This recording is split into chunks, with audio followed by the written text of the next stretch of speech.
Alors, ravi de vous retrouver ce matin pour ce webinaire qui est consacré à la politique de la ville, aux nouveaux QPV et aux trajectoires résidentielles de leurs habitants en Occitanie. Bienvenue. Nous allons donc faire le point ensemble sur les changements opérés en 2024 sur les quartiers prioritaires politiques de la ville. Et nous nous intéresserons également à des travaux qui visent à comprendre quelles sont les trajectoires résidentielles des habitants des QPV sur notre territoire. Alors pour commencer, Pierre-Julien Andrieux et Marine Soleillavou du service études et diffusion de la direction régionale de l'INSEE Occitanie vont nous présenter des éléments de cadrage statistique sur les nouveaux QPV. Quel est leur nouveau contour? Combien sont-ils? Pour combien d'habitants? Quelles sont les caractéristiques de ces quartiers? Ils vont revenir sur toutes ces questions et d'autres également. Ensuite, Emmanuelle Nguyen, qui est directrice de ressources et territoires, va nous présenter des éléments de cadrage de la politique de la ville. Elle va nous en expliquer les grands enjeux. Cécile Nonin nous parlera ensuite des contrats d'engagement quartier 2030. Elle va pour ce faire s'appuyer sur un travail réalisé par Ville et Territoire, le CRPV dont elle est la directrice. Il s'agit de la lecture de 40 contrats de ville 2024-2030 dont elle nous restituera les conclusions sur quelques thématiques ciblées. Et avant cela, Mesdames Nguyen et Nonin vous présenteront rapidement les centres de ressources politiques de la ville.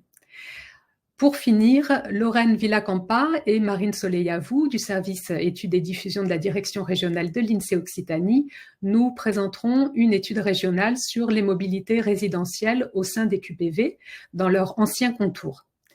Elles vous donneront également des éléments d'observation qui ont pu être réalisés sur du temps plus long à l'échelle nationale. Dans la continuité de ces travaux, et donc pour finir et conclure, Cécile Nonin vous parlera d'une expérimentation en cours intitulée Data et quartier. Je vais donc laisser la place à Pierre-Julien Andrieux et Marine Soleillavou. Nous vous écoutons. Merci beaucoup. Oui, bonjour. Merci Hélène et merci à la Pause Occitanie de nous accueillir. Donc voilà, donc je suis Pierre-Julien Andrieux, chargé d'études à l'INSEE Occitanie. Et donc nous sommes intéressés à l'INSEE au quartier prioritaire de la politique de la ville. Donc je vais partager ma présentation. C'est à l'actualisation de la géographie prioritaire de la politique de la ville. Nous avons réuni également quelques éléments de cadrage statistique les concernant. Donc, pour rappel, les quartiers prioritaires de la politique de la ville sont des territoires d'intervention de l'État et des collectivités territoriales définis par la loi de programmation pour la ville et la cohésion urbaine du 21 février 2014, dite loi Lamy. Donc, dans l'objectif de réduire les écarts de développement entre les quartiers défavorisés et leurs unités urbaines. Donc, une première liste des quartiers et de leurs contours avait été élaborée en 2014 par le Commissariat général à l'égalité des territoires, CGET, remplacé depuis par l'Agence nationale de la cohésion des territoires, ANCT, en 2020, et donc qui a actualisé la liste et les contours de ces quartiers en 2024. Les critères de définition des quartiers prioritaires de la politique de la ville restent, eux, inchangés. Donc, il s'agit de quartiers d'au moins 1000 habitants, situés dans une unité urbaine d'au moins 10 000 habitants et caractérisés par un décrochage du revenu des ménages par rapport au revenu de l'unité urbaine et de la France métropolitaine. Cette actualisation de la géographie prioritaire en Occitanie, donc elle est active dès le 1er janvier 2024, donc fait passer le nombre de quartiers prioritaires de 105 à 108, avec notamment 10 nouveaux quartiers entrant dans cette géographie prioritaire, 4 quartiers donc supprimés à cette occasion, 3 fusions de quartiers, et donc pour la plus grande partie, 95 quartiers ont été reconduits avec éventuellement des contours modifiés à la marge. Donc ces éléments de cadrage sont objectivés donc dans l'étude réalisée donc avec Marine et publiée en décembre 2024. Donc étude disponible sur INSEE.fr pour le grand public. Le premier résultat de cette étude. Donc en Occitanie, 393 100 personnes habitent dans l'un des 108 quartiers prioritaires issus de cette actualisation, soit 7% de la population de la région en 2020. C'est un peu moins qu'en France métropolitaine, où 8% de la population vit en QPV. L'actualisation de la géographie prioritaire, elle conduit à une hausse de la part des habitants en QPV, autant en Occitanie qu'en France métropolitaine, soit 1 point de plus. Donc, nous avons réalisé une carte à l'occasion de cette étude, montrant donc la répartition des quartiers dans la région et dans les départements de la région.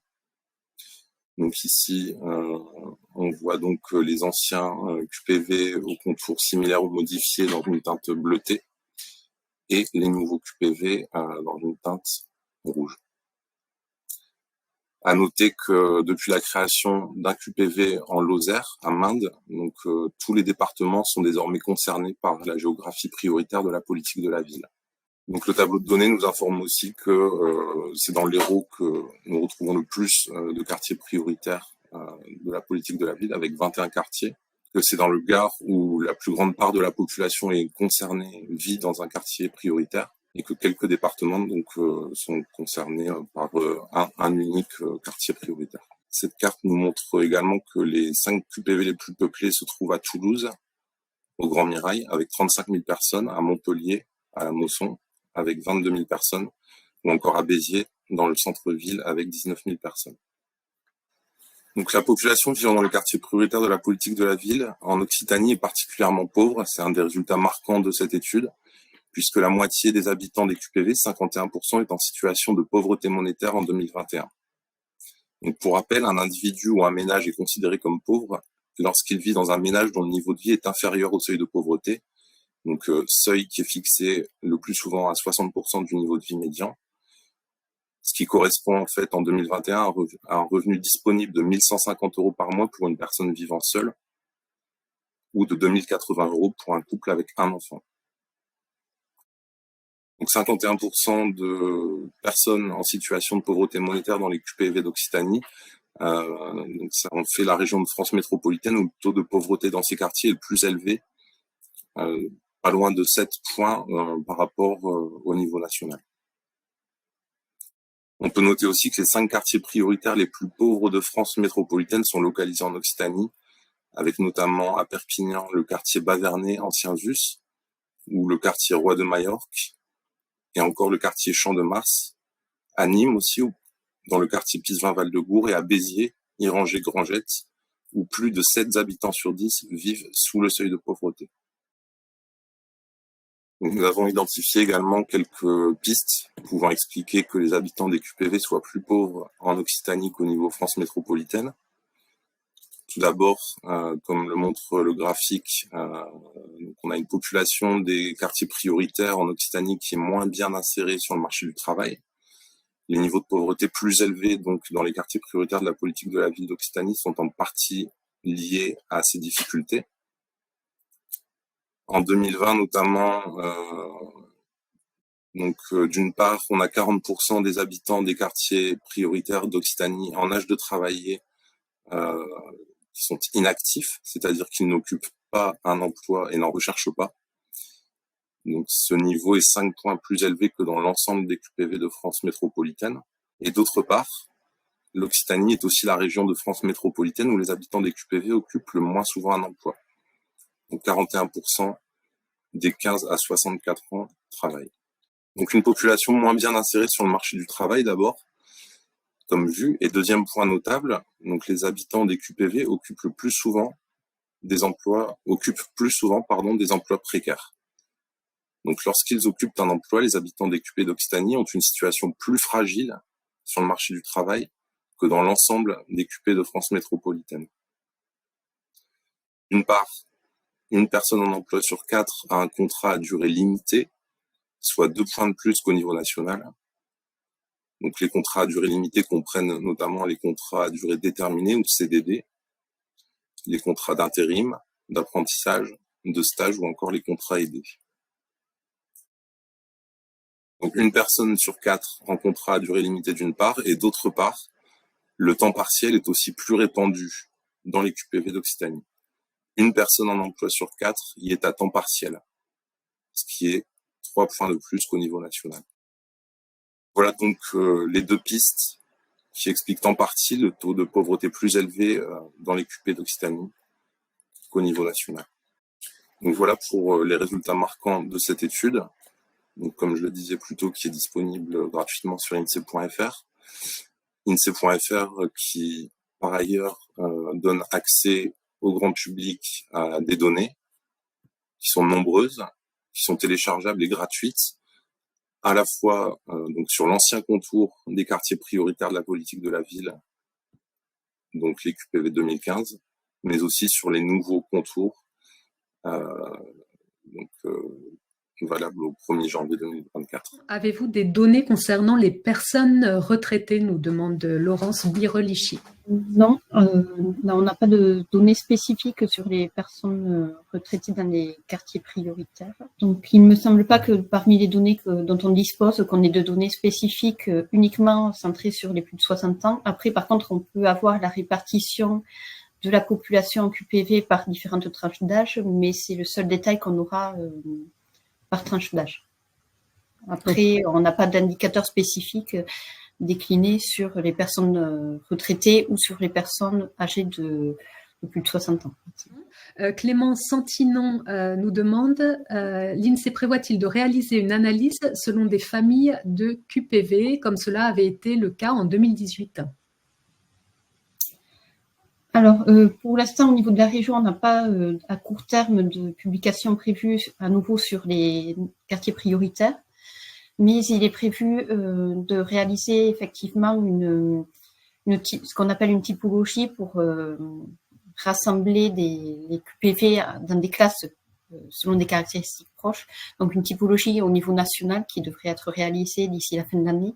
Et donc, à cette occasion-là, on valorisera cette typologie et ça sera possible donc d'avoir une analyse selon les familles de QPV à cette occasion-là. Beaucoup de données sur les nouveaux QP ne sont pas encore publiées, alors que les données sur les anciens QP sont toujours publiées. Pourquoi, demande Marie-Jo Alberdo.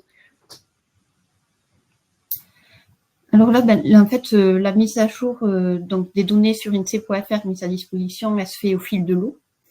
Donc, il a été décidé pour l'instant de faire une diffusion concomitante à la fois toujours sur les anciens quartiers, enfin, anciens contours des quartiers et de faire sur les nouveaux contours des quartiers. Après, ça, donc pour qu'il y ait cette double diffusion sur deux périmètres différents, il y a une nouvelle méthode qui a été mise en place pour gérer le secret, ce qui explique qu'il y a parfois un tout petit peu de retard par rapport à ce qui était ce qui prévalait précédemment dans la diffusion des données, mais au fur et à mesure, ça va bien être mis à disposition. Et donc, il est prévu de continuer à diffuser des données sur les anciens quartiers pour pouvoir continuer, par exemple, de faire des évaluations sur le périmètre des anciens quartiers et d'alimenter au fur et à mesure aussi les données sur les nouveaux quartiers. Mais ça se fait au fur et à mesure. Et sur INSEE.fr, si vous voulez savoir, il y a un calendrier qui détaille la mise à disposition des différentes sources. Alors, Marie-Jo Alberdo, j'en profite pour ajouter qu'il est particulièrement intéressé par les données sur la scolarité. Je pense que d'ores et déjà, normalement, parmi les données en lien avec la scolarité, il y a par exemple les taux de scolarisation qu'on peut trouver détaillés par QPV qui sont d'ores et déjà disponibles. Qu'on peut trouver dans ce qui s'appelle les estimations démographiques. Donc, il y a des éléments sur les taux de scolarisation notamment. On va tout de suite céder la place à Madame Nonin et Madame Nguyen. On va commencer déjà par nous présenter les objectifs, l'objet de ces centres de ressources. Donc, nous sommes effectivement 2 centres ressources politiques de la ville en Occitanie, ce qui est unique en fait en France, sur une région. Et toutes les deux, nous travaillons sur différentes missions. Donc, Cécile, je te laisse. Oui, nous avons un cadre d'intervention. Nous sommes 20 centres de ressources en métropole et outre-mer. Un par région, sauf en Occitanie où on est 2. Et l'idée, c'est vraiment de respecter un cadre d'intervention nationale avec les 3 missions que vous voyez apparaître, donc contribuer à l'animation des réseaux d'acteurs, accompagner la montée en compétences des acteurs et capitaliser et diffuser la connaissance et les retours d'expérience. Ça veut dire qu'on est vraiment au service des territoires. Alors, pour ma part, je suis plutôt sur l'ancien Languedoc-Roussillon. Emmanuel. Sur l'ex-Midi-Pyrénées. Voilà. Et nous essayons de coopérer un maximum avec des missions complémentaires aussi sur de l'appui territorial à la demande. Moi, je suis chargée de vous redonner des éléments de cadrage sur la politique de la ville pour amener finalement amener à cette nouvelle génération de contrats qui sera présentée tout à l'heure par Cécile. Alors, je vais vous parler des objectifs de la politique de la ville, hein, de ces grands principes, des partenaires de la politique de la ville, du contrat de ville lui-même, de la nouvelle génération des contrats de ville et des grands enjeux de la politique de la ville aujourd'hui. Au niveau des objectifs de la politique de la ville, donc il s'agit de réduire les inégalités de développement au sein des territoires urbains. Donc la politique de la ville s'attache à restaurer en fait l'égalité républicaine dans les quartiers les plus en difficulté en améliorant les conditions de vie de leurs habitants. Donc ça a été évoqué tout à l'heure, donc les quartiers politiques de la ville sont souvent marqués par un taux de chômage élevé, un décrochage scolaire important et un accès limité aux services et aux soins. Donc la politique de la ville vise à réduire ces écarts en mobilisant au mieux les ressources existantes sur le territoire, mais aussi par des interventions ciblées, voilà, notamment en matière d'emploi, d'éducation, de cadre de vie et de sécurité. Et la politique de la ville repose sur une approche territoriale qui prend en compte les spécificités locales pour une action publique plus efficace et adaptée aux réalités de terrain. Donc les principes de la politique de la ville sont basés aujourd'hui sur la loi de février 2014, dite loi Lamy, mais la politique de la ville a démarré en 1977, donc pour rappel avec un premier plan banlieue. Voilà. Donc cette loi Lamy, qu'est-ce qu'elle nous a dit et qu'est-ce qui est encore valable aujourd'hui, hein. Donc les grands principes d'intervention, c'est simplifier et resserrer la géographie prioritaire, donc voilà, en amenant la notion de QPV à ce moment-là. La mise en œuvre de contrats de ville qui sont pilotés à l'échelle intercommunale pour répondre de manière globale aux enjeux, enjeux de cohésion sociale, d'habitat, de cadre de vie, de développement économique, en mobilisant toujours l'ensemble des parties prenantes. Donc il s'agit également de mobiliser les crédits de droit commun, qu'on a dit de droit commun, avant des crédits spécifiques politiques de la ville. Également de co-construire, notamment avec les habitants, cette politique, et donc avec la loi Lamy, la mise en place de conseils citoyens. Enfin, il s'agissait de renforcer l'évaluation de la politique de la ville, notamment avec la mise en place de l'ONPV. Donc les partenaires de la politique de la ville, ce sont l'État, c'est l'État, les collectivités territoriales, qui fixent les grandes orientations stratégiques et opérationnelles, les établissements publics, notamment l'ANCT, les associations qui jouent un très grand rôle sur les quartiers, les acteurs de la société civile, le secteur privé notamment pour le développement économique et l'insertion professionnelle. Alors qu'est-ce que le contrat de ville ? Le contrat de ville, c'est le cadre d'intervention de la politique de la ville dans les quartiers prioritaires.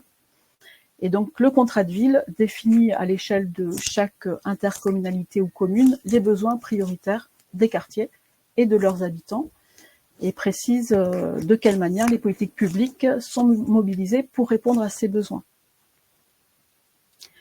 Ce contrat constitue donc un cadre qui permet notamment aux signataires de formuler leurs engagements et de mieux coordonner leurs actions pour plus d'efficacité.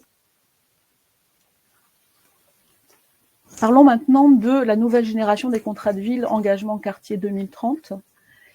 Donc, il y a, en courant 2023, il y a un certain nombre de textes, de textes ministériels qui ont permis de donner une direction à la nouvelle génération des contrats 2024-2030. Donc, on en a parlé avec une géographie prioritaire actualisée, et notamment dans ce cadre-là, la possibilité d'identifier des poches de pauvreté situées hors d'un quartier prioritaire, mais couvertes par un contrat de ville, donc qu'ils puissent bénéficier également de la politique de la ville. Une contribution citoyenne renouvelée, de grandes priorités qui sont définies à l'échelle intercommunale et un contenu recentré sur les enjeux locaux les plus prégnants, identifiés avec les habitants, à contrario de ce qui avait été fait dans l'ancienne génération, où il y avait des piliers qui étaient déterminés au niveau national. Enfin, une articulation renforcée avec les autres stratégies locales, et on peut penser notamment à ce qui a été évoqué, les packs des solidarités, le réseau France Travail, enfin voilà, tout ce qui est présent au niveau local en termes de stratégie.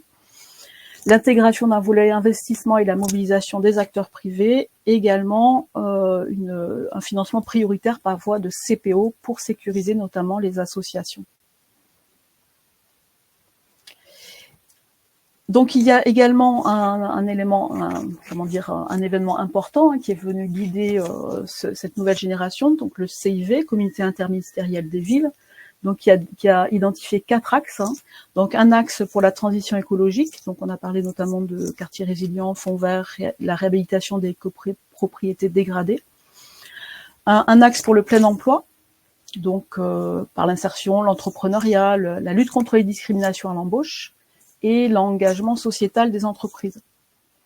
Un axe pour les services publics, donc pour un meilleur accès finalement de la population aux services publics, services d'éducation, de petite enfance, culture, sport, etc. Et une politique de la ville renouvelée, notamment par la recherche d'une plus grande mixité sociale dans les quartiers et une meilleure co-construction avec les résidents. Vous trouverez dans le support qui vous sera envoyé les textes réglementaires qui ont guidé cette nouvelle contractualisation. Maintenant, je vais vous parler des grands enjeux actuels finalement de la politique de la ville. Donc, vous savez certainement que le 15 mai aura lieu normalement le prochain comité interministériel des villes. Donc, pour rappel, donc le CIV a le rôle de définir, animer, coordonner, évaluer les actions de l'État dans le cadre de la politique de la ville. Donc, il devrait, en théorie, s'inscrire dans la continuité du précédent, tout en se construisant autour de 3 priorités, donc qui ont été identifiées par la ministre de la Ville, Juliette Médel: l'enfance et l'adolescence, la tranquillité publique et la sécurité, l'économie et l'emploi, et notamment pour les femmes. Je ne peux pas vous en dire plus, on en saura plus lorsque ce CIV aura lieu. Enfin, autre grands enjeux de la politique de la ville, donc au-delà des grandes thématiques, c'est la question de la méthode et des moyens qui restent finalement les plus importants. Le fait d'articuler les politiques publiques entre elles, aussi bien à l'échelle nationale, régionale et locale. Une approche systémique des quartiers de la ville par une mobilisation coordonnée des forces en présence, toutes, habitants, élus, institutions, associations, entreprises. La prise en compte des dynamiques aussi de territoire, mais aussi de ce qui existe en termes d'habitat, d'infrastructures, etc. Également, quelque chose de très important dans la politique de la ville, qui fait sa richesse, c'est l'expérimentation de nouvelles actions collectives, de nouvelles méthodes qui permettent d'inspirer les politiques publiques de demain. Enfin, il faut vraiment, tout ça repose finalement sur des moyens humains, qui sont porteurs de l'ingénierie territoriale au niveau des communes et intercommunalités. Et je crois que c'est presque le plus important, puisque finalement ce sont les hommes sur le terrain qui font la politique de la ville. Les hommes et les femmes, pardon. Voilà. Et j'en ai fini pour ma part. Voilà. Je vous remercie de votre attention. Merci Madame Nguyen pour ces éléments de cadrage de la politique de la ville. On va maintenant entendre Madame Nonin sur les quartiers 2024-2030 et les contrats de ville. Oui, alors finalement, il y a beaucoup de choses qui ont déjà été dites, donc je vais juste présenter en complémentarité ce qui a été notre travail d'équipe, hein, de toute l'équipe Ville et Territoire, sur mobilisation de la DRETS. Donc l'idée, c'était vraiment d'avoir une lecture transversale de tous les contrats de ville. Donc mon intervention va se limiter à cette lecture des contrats de ville, dans le sens où il y a une analyse de ce qui transparaît dans les contrats de ville, mais qui n'est pas forcément le reflet de détails de l'opérationnalité de ces contrats. C'est vraiment un contrat cadre souvent qui a été mis en place et on a des éléments de surface, si je pourrais dire, si je peux m'exprimer comme ça. En tout cas, c'est quand même des éléments qui sont indicateurs d'une évolution, notamment si on veut parler du fait que le contrat de ville est censé être intégrateur, hein, c'est-à-dire qu'on est bien sur une modalité de fonctionnement où on est sur une politique d'équité. Hein. L'idée, c'est vraiment de remobiliser le droit commun dans des territoires où qu'on appelle souvent des territoires de non-droit, des territoires oubliés. Donc, c'est vraiment de remettre en avant le fait que c'est pas parce qu'il y a des crédits spécifiques, on utilise les crédits spécifiques à la place du droit commun. On est bien sur une mobilisation en premier lieu du droit commun. Et ce travail de recensement du droit commun au vu d'un projet territorial, un projet de territoire à l'échelle de l'intercommunalité, il est de plus en plus compris, on a l'impression, hein, ça fait depuis 2012 qu'on travaille cette question du côté Est-Occitanie, et on a vraiment l'impression que ça commence à rentrer, cet effort de mobilisation du droit commun, de l'identification pour ensuite avoir des crédits spécifiques qui arrivent en complémentarité. Sauf que il y a encore une marge de progrès au vu de la multiplicité des dispositifs que vous connaissez sans doute de la politique de la ville, qui sont multiples, des dispositifs de droit commun. Donc il y a vraiment un rôle d'ensemblier dévolu au contrat de ville qui demande une gouvernance un peu plus articulée que ce qu'on peut on peut voir. C'est-à-dire qu'on a quelques villes qui ont vraiment fait un effort d'articulation des différents comités de pilotage, PRE, contrat local de santé, mais il reste quand même une marge de progrès sur cette articulation. Donc voilà les défis qu'on a pu identifier, hein, les défis à relever. Vraiment, la politique de la ville est une politique d'expérimentation où on ne doit pas remplacer le droit commun avec les crédits spécifiques, je le redis, mais on doit bien trouver des moyens de mieux servir les enjeux de grande pauvreté qui font que, en fait, la pauvreté, plus de la pauvreté, ça fait encore plus de pauvreté, mais encore plus de difficultés à s'en sortir. Et donc là, on a des crédits spécifiques qui permettent de faciliter l'accès au droit commun, de faciliter l'accès à des logements, etc. Bon, des dispositifs. Et du coup, l'idée vraiment, c'est d'avoir de l'expérimentation qui ensuite revient dans le droit commun. Et ça, on a Toulouse Métropole qui est assez exemplaire dans la matière, où il y a vraiment un processus d'intégration au droit commun de ce qui a bien marché dans le cadre de la politique de la ville, mais on n'est pas encore assez performant, je pense, sur tous les territoires sur cette mission-là. Et puis, pour pouvoir faire cela, il faut vraiment donner les moyens aux chefs de projet de se positionner comme coordinateur du contrat de ville intégrateur et non pas juste une personne qui s'occupe de l'appel à projet, des crédits spécifiques. Donc, on a vraiment un rôle de renforcement du rôle des coordinateurs à faire et en plus, évidemment, renforcer et systématiser les comités techniques thématiques qui permettent vraiment de mailler sur des thématiques à l'échelle des partenaires pour pouvoir renforcer encore cette intelligence collective. Voilà ce que je pouvais vous dire sur la gouvernance. Ensuite, on peut vous faire un peu des focales. Donc, on a pris plusieurs focales dans notre analyse.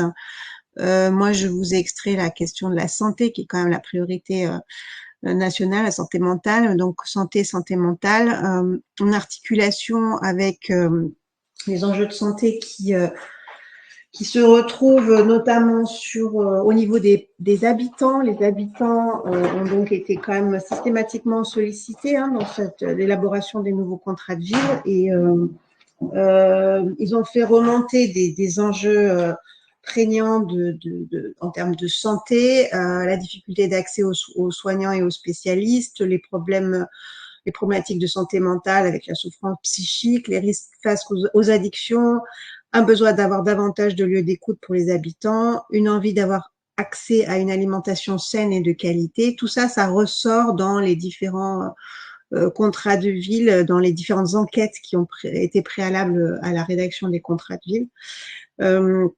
La lutte contre l'exclusion numérique des seniors dans le cadre de l'accès aux soins, des besoins forts en interprétariat afin de contourner la barrière de la langue.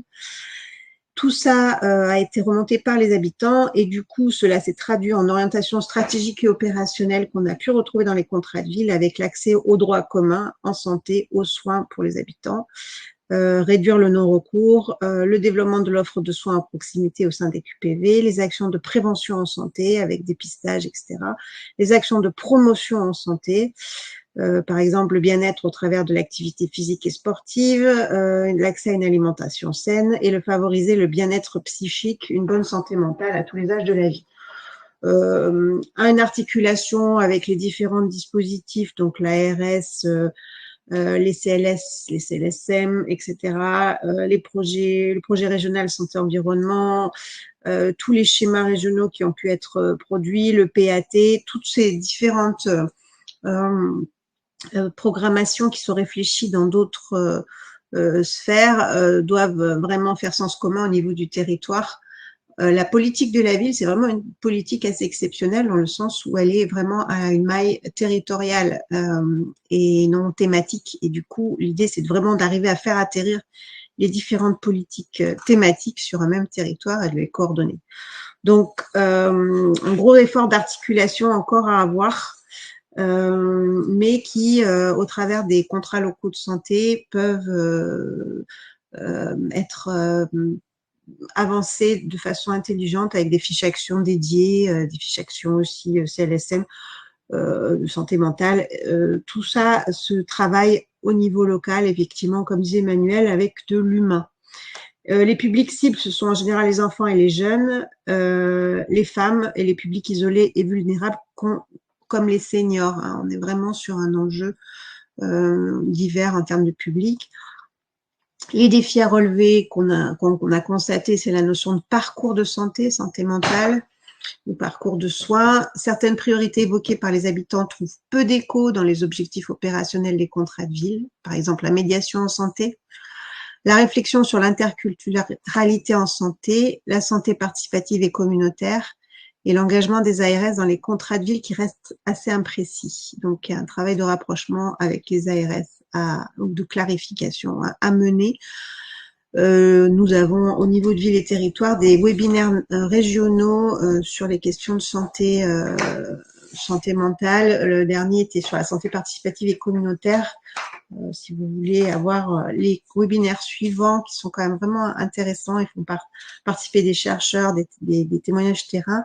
Il faut aller sur notre site. Ma collègue s'en occupe et est en train aujourd'hui de mettre en ligne les différentes dates des prochains webinaires. Après, on peut aussi parler de l'éducation et de la jeunesse, mais je vais être rapide là pour le coup. C'est quand même un axe prioritaire central qui revient tout le temps et qui prend vraiment énormément de place dans les contrats de ville, mais à raison. Il y a le dispositif des cités éducatives qui est en train de s'étendre aussi, qui permet une meilleure articulation au niveau local en incluant de meilleure manière tous les services éducation nationale plus les services des villes et l'État. Donc c'est vraiment des marges de progrès qui sont en train d'être constatées en termes d'articulation. 3 contrats de ville sur 10 ont une commission thématique dédiée éducation ou jeunesse. Les habitants ont focalisé leurs préoccupations autour du soutien à la réussite scolaire, présentation d'une double vision de la jeunesse, un public à valoriser, à qui offrir un espace renforcé d'expression, d'ambition, de visibilité, mais aussi un public à canaliser avec la prévention de la délinquance et à soigner jeunesse en souffrance. Voilà ce qu'on a pu constater dans l'analyse des contrats de ville. L'éducation, les priorités ont été la lutte contre le décrochage scolaire, la réussite scolaire, le soutien à la parentalité, l'ouverture culturelle, sportive, de loisirs, sur les temps périscolaires et extrascolaires, et puis pour la jeunesse, l'accès à la culture, au sport, aux loisirs, l'orientation et l'insertion professionnelle, la valorisation de l'image des jeunes, l'émancipation et la prévention de la délinquance. Voilà un peu ce qui a pu être identifié dans les contrats de ville.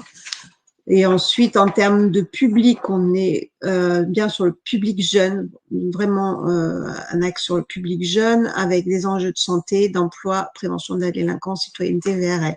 Donc, le public jeune, il est à la fois sur les enjeux d'éducation, mais il est aussi ciblé sur ces autres axes. Et le défi, c'est vraiment de renforcer l'articulation avec la culture, comme levier d'émancipation, et puis avec la prévention spécialisée qui est absente de contrat de ville, alors que c'est la même, les diversités problématiques abordées engagent l'action et l'éducation spécialisée.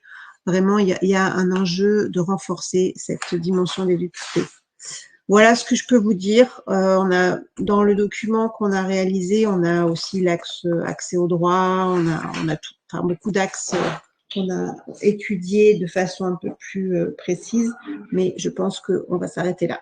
Laurence Birlichi qui demande ou qui dit peut-être un autre défi, celui de mettre un focus sur les seniors. C'est effectivement ce qu'on a relevé au niveau des contrats de ville, le focus senior, le focus aussi personnes relevant de problématiques de handicap, qui sont le focus senior est très prégnant, mais c'est un peu un impensé, donc on en a énormément parlé au dernier webinaire, séminaire qu'on a fait avec la DRETS notamment, sur les questions d'emploi, mais aussi sur les questions du logement. On est en train de travailler sur la question de la meilleure connaissance des trajectoires résidentielles, et notamment celle des personnes seniors. Et puis la question avec la santé mentale, on se rend compte qu'il y a vraiment une grosse problématique au niveau du public handicapé ou connaissant des problématiques de handicap. Merci. Sandra Adje nous dit bonjour. Dans le cadre de la nouvelle programmation, avez-vous vu le développement de partenariats entre politique de la ville et stratégie pauvreté, voire politique de protection de l'enfance?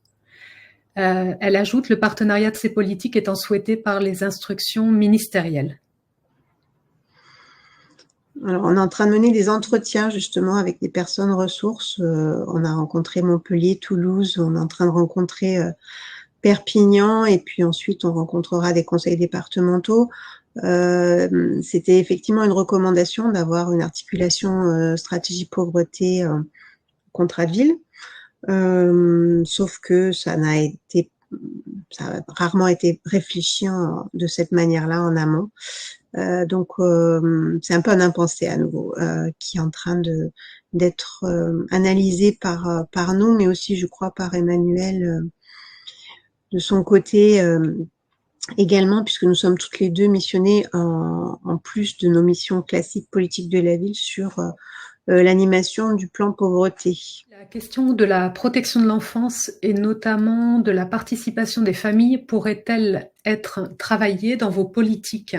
Il y a des missions qui relèvent des compétences du conseil départemental, la protection de l'enfance notamment.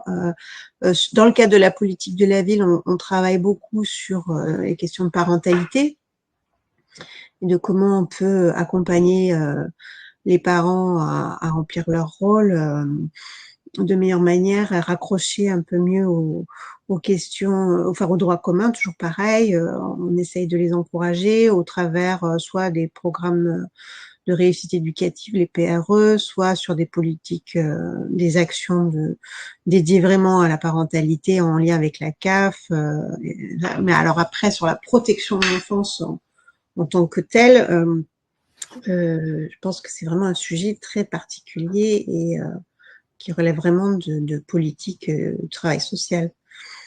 Elle précise donc, la question était de savoir si vous voyez un investissement des conseils départementaux sur le travail social communautaire et la parentalité. Alors, 13 départements, on n'est pas spécialiste de toutes les approches sur ce sujet des conseils départementaux. Peut-être vous revisionnez le webinaire sur la question de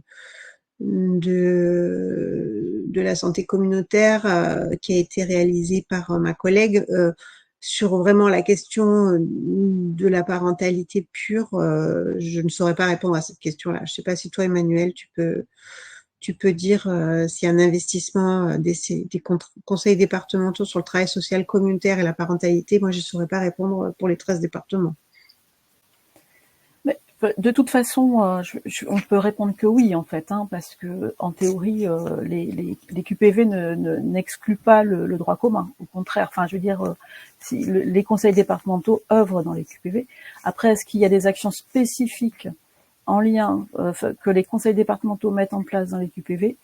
Ça va pas trop le dire. Moi, je veux juste rappeler que dans la politique de la ville, dans les quartiers, dans les contrats de ville, il y a souvent donc les centres sociaux qui sont très actifs et qui jouent un rôle très important finalement dans toutes les questions de parentalité, notamment. J'invite Lorraine Villacampa et Marine Soleil-Avou à nous rejoindre pour nous présenter cette étude régionale sur les mobilités résidentielles au sein des QPV dans leur ancien contour, avec des éclairages nationaux qui vont vous être faits, qui ont pu être faits sur des temps plus longs. Bien, merci Hélène. Bonjour à toutes et à tous. J'espère que vous m'entendez bien. Donc, dans un premier temps, je vais vous présenter une étude qui a été faite au niveau de la région Occitanie sur la mobilité résidentielle des habitants des quartiers prioritaires. Et dans un second temps, donc ma collègue vous présentera une approche un peu sur longue période, donc entre 2011 et 2020, mais au niveau national. Donc l'étude qui a été réalisée au niveau de l'Occitanie, elle a été publiée en septembre 2024 et elle s'intitulait « Les habitants des quartiers prioritaires d'Occitanie déménagent autant que ceux des territoires environnants ». Donc on va détailler un petit peu tout ça. Donc la source qu'on a mobilisée pour cette étude, c'était le fichier démographique sur les logements et les individus, donc la source Fideli, qui regroupe des données administratives et fiscales, donc notamment des données issues de la taxe d'habitation ou de l'impôt sur le revenu. Donc le champ que l'on a pu étudier, c'était celui des individus présents dans cette base, donc dont on connaissait le logement au 1er janvier 2019 et au 1er janvier 2020, donc avant la crise du Covid. Les échanges avec l'étranger, du coup, ne sont pas pris en compte puisqu'on ne connaît pas l'année avant ou après déménagement le logement des individus. On a également mobilisé la source du recensement de la population, donc réalisé par l'INSEE. On est sur les contours des anciens quartiers prioritaires, donc qui étaient en vigueur de 2014 à 2023. Et donc sur ce recensement-là, 358 000 habitants vivaient dans les quartiers prioritaires, donc ils étaient 105 à cette époque, et ça représentait à peu près 6% de la population régionale. Comme il a été évoqué tout à l'heure, en 2018, une typologie des quartiers prioritaires avait été réalisée seulement au niveau de l'Occitanie pour regrouper ensemble les quartiers ayant des profils un peu différents, un peu similaires, pardon. Donc, on peut identifier d'abord les grands quartiers très pauvres et précaires qui regroupent 36% des habitants des quartiers d'Occitanie.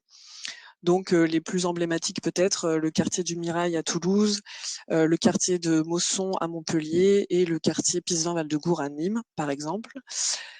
Ensuite, des quartiers de centre-ville, donc centre-ville dynamique ou centre-ville à population âgée qui cumulés regroupent aussi 35% de la population, distingués avec plutôt des centres-villes dynamiques dans les grandes unités urbaines et des centres-villes à population âgée plutôt dans des unités urbaines un peu plus petites ou majoritairement dans les départements littoraux. On a distingué ensuite des petits quartiers familiaux, là encore distingués selon s'ils sont estimés dynamiques ou marqués par la précarité. Et là aussi, donc c'est plutôt la taille de l'unité urbaine qui intervient. Et enfin, 3 quartiers un peu atypiques, les quartiers étudiants, donc le quartier de Rangueil à Toulouse, de Verbois à Montpellier et le quartier de Tarbes Ouest, qui ne regroupent que 2% de la population des quartiers et qui ont souvent des profils assez différents des autres. Donc les résultats que je vais vous présenter ne sont pas tous déclinés selon ces quartiers, mais dans l'étude, la majorité des résultats le sont. Donc si vous voulez plus de compléments, voilà, ça permet d'avoir une approche un peu plus personnalisée selon les quartiers. Donc le premier constat de cette étude, c'était que dans les quartiers prioritaires, comme dans l'environnement urbain, un habitant sur 10 a déménagé au cours de l'année 2019. Donc ce qu'on appelle environnement urbain, c'est les unités urbaines, enfin le reste des unités urbaines, c'est-à-dire le territoire hors ce qui est en QPV. Donc voilà, c'est ce qui englobe les QPV et c'est ce qui a été notre élément de comparaison par rapport au QPV. Donc 11% des individus qui déménagent au cours de l'année 2019 et on peut observer donc, un premier résultat ici décliné selon la typologie où on voit que la mobilité est un peu différente selon les types de quartiers avec la population des centres-villes dynamiques qui est plus mobile que par exemple celle des grands quartiers très pauvres et précaires où 8% des individus ont déménagé au cours de l'année. Un des premiers facteurs de mobilité, c'est le statut d'occupation du logement. Donc, si la population est locataire du parc privé, locataire d'un logement social ou propriétaire de son logement. Donc, dans cette slide, ce qu'on a essayé de distinguer, c'est côté quartier et côté environnement urbain, comment est répartie la population selon ce statut d'occupation et puis quelle part de la population déménage. Donc dans les quartiers, donc là si je m'intéresse aux petits individus représentés sous les ronds, là, côté quartier, on observe que la moitié de la population, finalement 5 habitants sur 10, vit en logement social. Donc côté dans l'environnement urbain, ce serait une personne sur 10. Et que dans l'environnement urbain, la majorité de la population, 6 individus sur 10, est plutôt propriétaire de son logement. Si on s'intéresse à la mobilité des individus, côté quartier, donc et côté environnement urbain d'ailleurs, les plus mobiles, ce sont les locataires du parc privé, puisque 18% d'entre eux côté QPV et 21% d'entre eux côté environnement urbain déménagent au cours de l'année 2019. Et à l'inverse, les locataires du parc social et les propriétaires sont beaucoup moins mobiles dans les deux environnements, QPV ou environnement urbain. Par contre, ce qu'on observe, c'est que même si côté QPV, comme dans l'environnement urbain, 11% des individus ont déménagé, on voit que, en fait, côté QPV, c'est plutôt la faible mobilité des locataires du parc social qui explique ce frein de la mobilité par rapport aux 18% par exemple des locataires du parc privé. Et dans l'environnement urbain, c'est plutôt la faible mobilité là des propriétaires qui freine la mobilité. Un autre déterminant, c'est la situation familiale. Donc, dans les quartiers prioritaires, il y a une surreprésentation, notamment des familles nombreuses et des familles monoparentales. Donc, ce qu'on appelle famille nombreuse, c'est une famille avec 3 enfants ou plus. Famille monoparentale, c'est un parent seul avec ses enfants. Donc, ce qu'on peut observer, c'est que quand la taille de la famille diminue, notamment, les mobilités sont plus fréquentes. Donc, lorsqu'une famille nombreuse cesse de l'être, par exemple lors du départ des enfants, on voit que 4 personnes sur 10 vont déménager au cours de l'année. Lorsqu'une famille monoparentale cesse de l'être lors d'une remise en couple ou le devient, par exemple, lors d'une séparation ou d'un décès, là, 3 personnes sur 10 vont déménager la même année. Et à l'inverse, quand une famille nombreuse le devient, donc lors de la naissance d'un enfant ou la recomposition familiale, seulement une personne sur 10 déménage au cours de l'année. Donc on peut supposer que la recherche d'un appartement de taille suffisante peut freiner les projets de mobilité. Donc ces chiffres, ils sont à comparer aux 11% qu'on a donné tout à l'heure, qui correspond en fait à une mobilité globale de une personne sur 10 dans les QPV qui déménagent. Donc, si on s'intéresse à la destination des personnes qui déménagent, donc sur 100 individus qui habitent dans un quartier prioritaire au 1er janvier 2019, il y en a 7 qui vont déménager en dehors des QPV, 3 qui vont déménager donc au sein du même quartier, ce qu'on appellera les mobiles intra-QPV, une personne qui déménagerait vers un autre QPV, donc en restant dans la géographie prioritaire, ce qu'on appellera donc les mobiles inter-QPV, Et enfin, le reste qui ne déménage pas et qu'on appellera du coup les stables, la population stable à laquelle on va comparer la population mobile.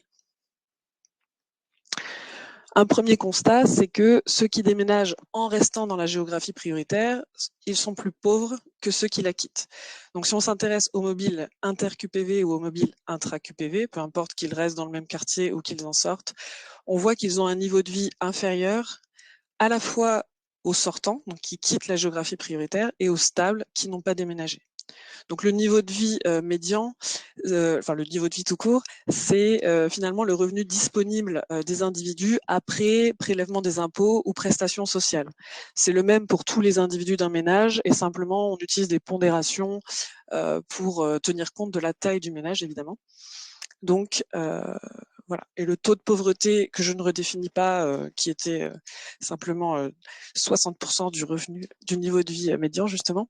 Donc on voit aussi là encore que les personnes qui restent dans la géographie prioritaire sont plus touchées par la pauvreté que les sortants et les stables. Un autre constat intéressant, c'est que les sortants sont dans une situation moins fragile que les habitants qui ne déménagent pas.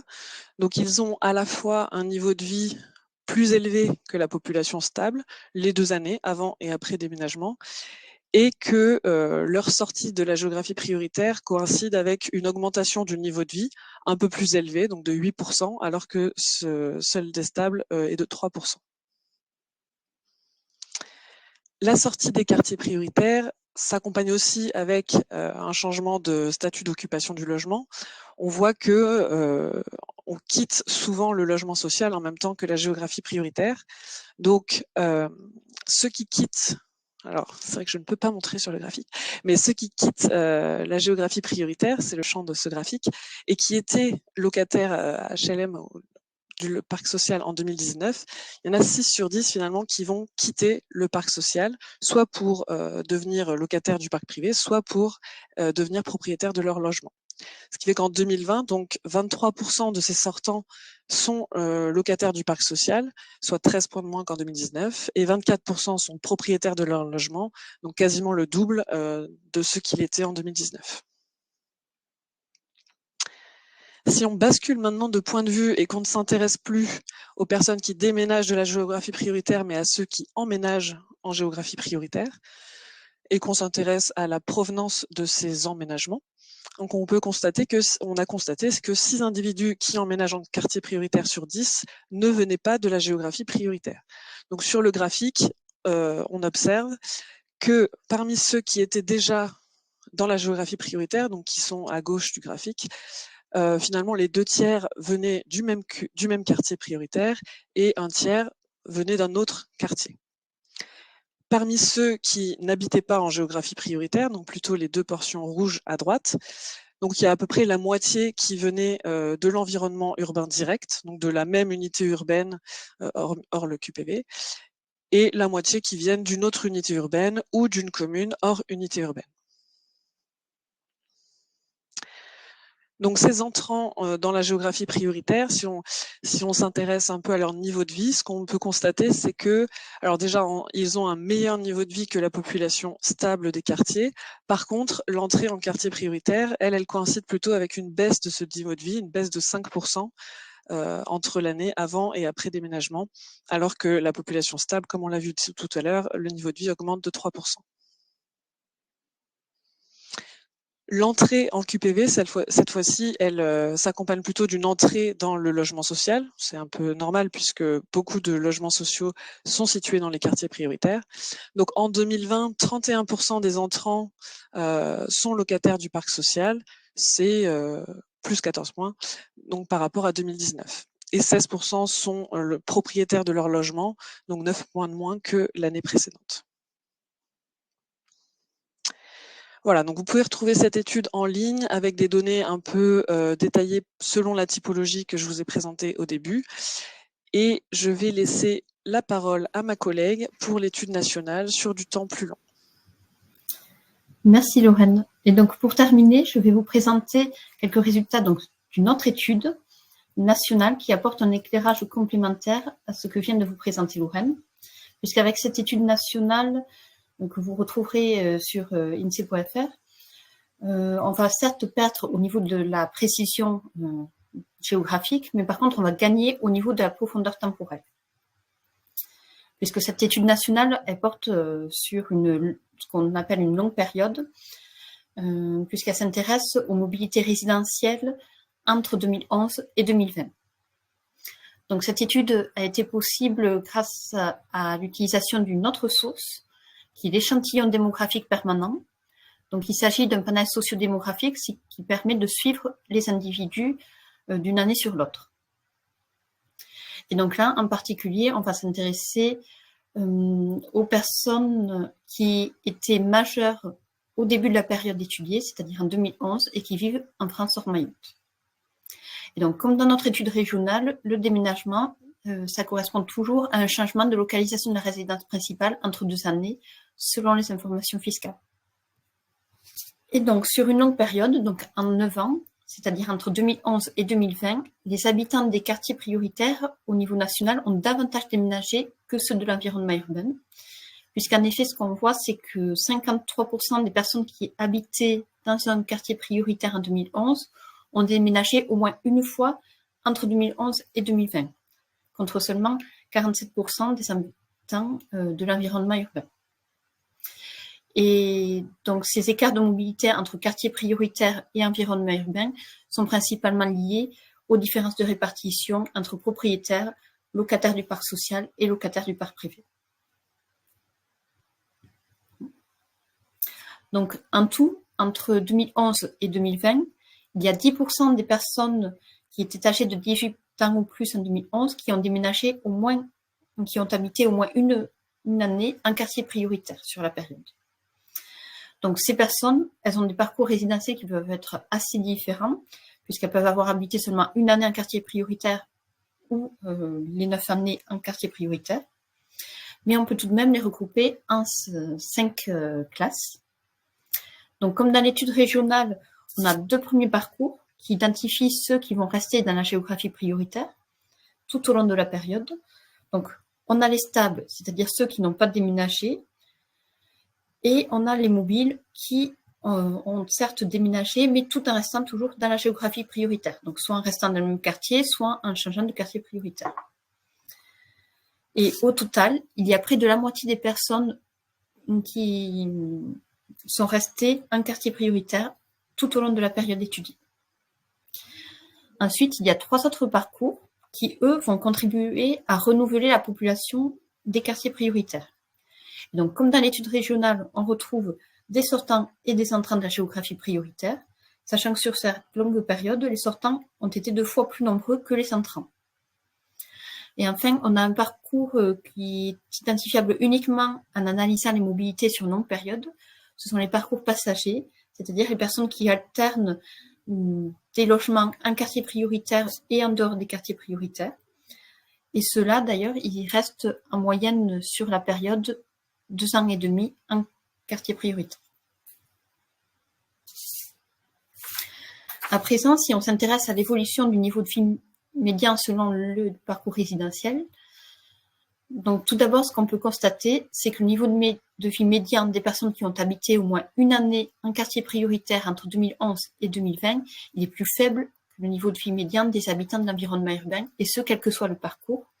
Puisque là, sur le graphique, vous avez les 5 courbes pleines correspondant aux 5 parcours résidentiels que je viens de vous décrire, qui sont situés nettement en dessous de la courbe pointillée correspondant à l'évolution du niveau de vie médian des habitants de l'environnement urbain. Et donc, en particulier, les habitants mobiles, mais qui restent dans les QPV, donc c'est la courbe tout en bas, ce sont ceux qui ont les niveaux de vie les plus faibles. Ensuite, si on s'intéresse aux personnes qui rentrent dans la géographie prioritaire au cours de la période, donc ceux-là, ils peuvent ne pas avoir déménagé nécessairement la même année, mais dans le détail, ce qu'on voit, c'est que le niveau de vie de ces entrants, il diminue fortement l'année où ils aménagent un quartier prioritaire avant d'augmenter progressivement par la suite pour retrouver leur niveau antérieur. Par contre, au niveau des sortants, on observe que leur niveau de vie, il progresse tout au long de la période et qu'il n'y a pas de hausse particulière au moment du déménagement.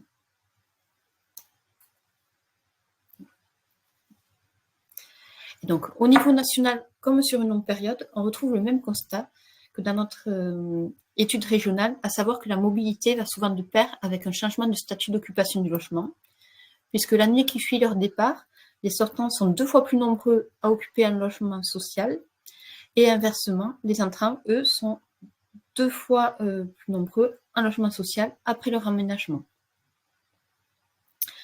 Et enfin, si on s'intéresse à ceux qui ont certes déménagé, mais tout en restant dans un quartier prioritaire, c'est-à-dire les mobiles, eux, ce sont ceux qui changent moins souvent de statut d'occupation du logement. Donc, dans l'étude nationale, on retrouve également le même constat que ce qu'on a vu au niveau régional, à savoir que dans une moindre mesure, le déménagement coïncide aussi avec des modifications dans la composition familiale. Donc, nous vous remercions pour votre attention et nous sommes là pour répondre à vos questions.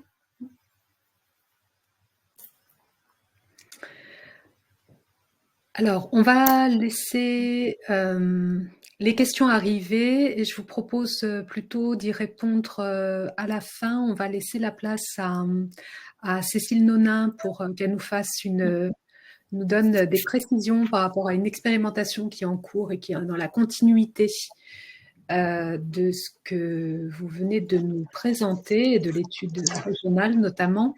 Elle va nous en parler quelques minutes et à l'issue de sa présentation, on prendra des questions pour l'ensemble de cette thématique sur les mobilités résidentielles des habitants des QPV. On vous écoute, madame. Merci. Juste 2 mots en complément de ces belles études qu'ont réalisées l'INSEE. On s'était rapproché de l'INSEE pour avoir justement une démarche d'analyse de la question des trajectoires résidentielles. Où vont les habitants des QPV? Est-ce qu'ils restent longtemps dans un quartier? Est-ce qu'ils en sortent assez rapidement? Est-ce qu'il y a toujours un ascenseur social? Est-ce que ce sont vraiment des quartiers prioritaires qui servent de sas d'entrée à des personnes très en difficulté et qui ensuite arrivent à en sortir? Ou est-ce que c'est des publics captifs qui restent sur les quartiers prioritaires toute leur vie? Donc, la question, c'était d'avoir déjà l'analyse de la part de l'INSEE, donc qui a réalisé en partenariat l'étude qui vous avait été présentée sur les trajectoires résidentielles en Occitanie. Cette étude a été réalisée sur d'autres régions, mais nous, on ne l'avait pas encore en Occitanie, donc ils ont été volontaires pour la réaliser également. Et puis nous, on essaye de travailler sur d'autres données, les données data, pour essayer de compléter l'analyse. Et donc, on travaille sur de la donnée qui est qui existe au sein des collectivités, au sein des services de l'État, au sein des acteurs divers et variés, des agences, etc. Et il y a énormément de données qui existent, on n'est pas sans le savoir. Il y a une expérimentation qui a été réalisée par Réseauville, le centre de ressources Bretagne Pays de la Loire, avec la NCT, qui a donné lieu à un livre blanc que je vous ai mis en ressources. Et nous, l'idée, c'est de travailler sur une déclinaison de cette expérimentation sur l'Occitanie, juste sur le volet trajectoire résidentielle pour le moment, avec les bailleurs, avec les collectivités. Donc, par exemple, là, on est en train de mobiliser la ville de Bédarieux qui s'est portée volontaire avec toutes les données qui peuvent exister, comme les données par rapport à la régie de l'eau, etc. On essaye vraiment de comprendre quelles sont les données complémentaires qui pourraient nous permettre d'affiner l'analyse qu'a apportée l'INSEE. Nous allons travailler avec la Poste sur les changements d'adresse, qui va permettre de comprendre un peu mieux d'où viennent les habitants et où ils s'en vont, en plus de tout le travail réalisé par l'INSEE. Donc je peux pas vous donner les résultats de cette étude parce que c'est beaucoup plus long que ce qu'on avait prévu. Ça prend du temps d'aller chercher la donnée, c'est un changement un accompagnement au changement, comment est-ce qu'on s'aperçoit qu'on a des données, comment est-ce qu'on les utilise, comment on les met au service des quartiers prioritaires. C'est vrai qu'on travaille beaucoup sur les smart cities, mais l'idée c'est aussi de voir sur les quartiers pauvres, est-ce qu'il n'y a pas des données complémentaires d'observation qui nous permettent d'adapter les politiques publiques. Voilà un peu ce que je voulais vous dire. Donc, Data et Quartier Occitanie, ça existe, c'est en cours et dès qu'on aura les résultats, on vous les communiquera.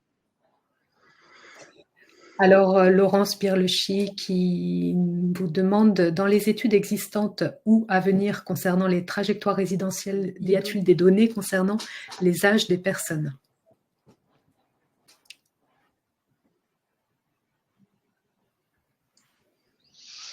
Alors oui, je réponds pour l'étude régionale peut-être.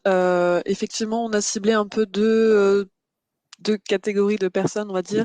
Dans l'étude, on donne quelques résultats sur les 19-26 ans, donc un peu voir ce qui se passe au niveau de la mobilité des jeunes, et les personnes de 60 ans et plus. Je vais vérifier si c'est pas 65 ans et plus, mais dans ma mémoire, c'était 60 ans et plus. Peut-être corrigé par Marie. Ouais. Oui, c'est ça. Merci Lorraine. Oui, et au niveau national, le seul détail par âge qui est disponible, c'est au niveau donc de la part de personnes qui ont déménagé au moins une fois sur toute la période étudiée. Et donc là, parmi les résultats généraux que je vous ai indiqués, c'est que la population des quartiers prioritaires déménage davantage que celle de l'environnement urbain. Et ce constat-là, justement, il n'est pas valable pour les jeunes. Donc les jeunes, c'est ceux qui sont âgés de 18 à 29 ans en 2011.